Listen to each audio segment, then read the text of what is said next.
கடவுளுடன் காலை வணக்கம். புனித மத்தேயு எழுதிய நற்செய்தி 9ஆம் அதிகாரம் 35 10ஆம் அதிகாரம் 1 6 முதல் 8 வரை உள்ள இறைவார்த்தைகள்.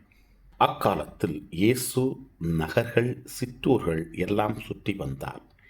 எங்கும் அவர்களுடைய தொழுகை கூடங்களில் கற்பித்தார். விண்ணரசை பற்றிய நற்செய்தியை பறைசாற்றினார். நோய் நொடிகள் அனைத்தையும் குணமாக்கினார்.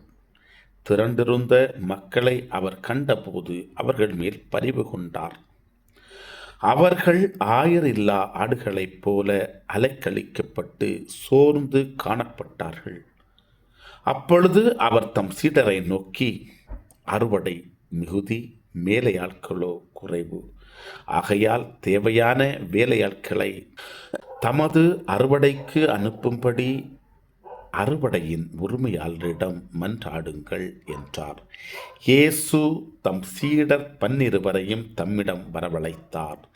தீய ஆவிகளை ஓட்டவும் நோய் நொடிகளை குணமாக்கவும் அவர்களுக்கு அதிகாரம் அளித்தார்.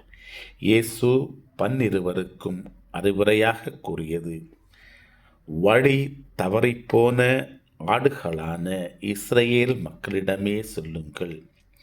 அப்படி செல்லும்போது விண்ணரசு நெருங்கி வந்துவிட்டது என பறைசாற்றுங்கள்.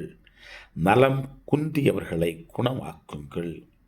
இறந்தோரை உயிர் பெற்றெழச் செய்யுங்கள். தொழு நோயாளரை நலமாக்குங்கள். பேய்களை ஓட்டுங்கள். கொடையாக பெற்றீர்கள்,